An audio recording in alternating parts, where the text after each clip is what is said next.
Kenapa sih bikin SIM tuh harus ada zigzag dan angka 8? Emang apa gunanya lu bisa bikin angka 8 di jalanan tuh apa? Beberapa waktu lalu keluhan warganet seputar sulitnya mendapatkan SIM C ramai diperbincangkan di media sosial.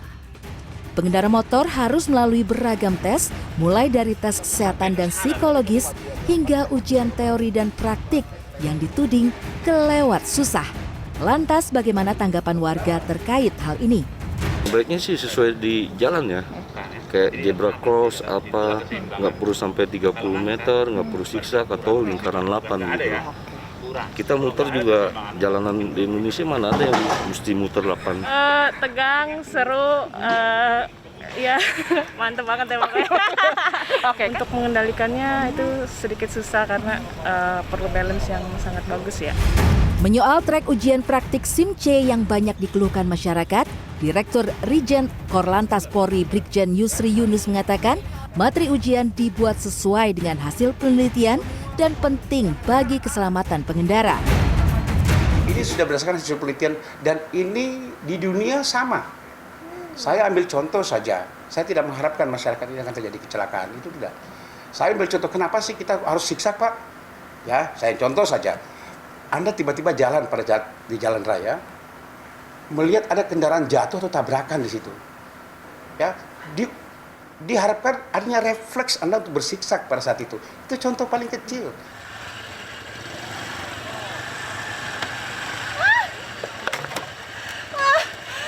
Saya gagal di percobaan pertama ujian praktek.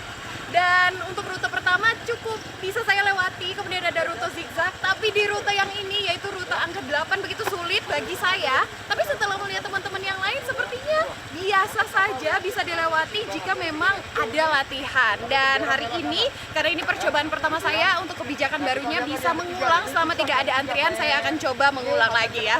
Wah. Ya, karena banyaknya keluhan warga, pihak kepolisian akhirnya menyesuaikan beberapa kebijakan. Jika sebelumnya pemohon SIM C yang gagal ujian praktik harus menunggu 2 minggu untuk mengulang, kini pemohon bisa langsung mengulang hingga beberapa kali, sepanjang tidak mengganggu antrean pemohon lainnya. Selain itu, pemohon juga bisa berlatih terlebih dahulu secara gratis di Satpas sebelum mengikuti ujian praktik. Ujian teori pun dipermudah karena Korlantas telah menyebarkan bocoran soal ujiannya melalui buku fisik dan elektronik di ruang publik. Sementara itu, pengajar senior di Safety Defensive Consultant Indonesia, Sony Susmana menegaskan, ujian mendapatkan SIM C seharusnya tidak boleh dipermudah. Menurutnya, perilaku pengendara sepeda motor di Indonesia masih di bawah standar. Hal ini bisa membahayakan di jalan raya. Menurutnya, pihak kepolisian justru seharusnya mensosialisasikan pentingnya trek ujian praktik dan implementasinya di jalan raya kepada para pemohon. Itu didesain sesuai dengan karakter negara masing-masing.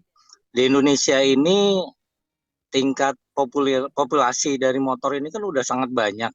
Sehingga mungkin dari teman-teman kepolisian dianggap perlu melakukan metode-metode seperti itu. Nggak salah menurut saya. Tetapi harus diberikan pemahaman kepada pemohon.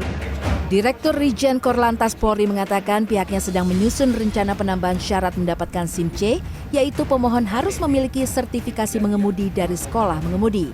Hal ini untuk meningkatkan keamanan berkendara dan menekan angka kecelakaan lalu lintas di Indonesia. Tim Liputan CNN Indonesia.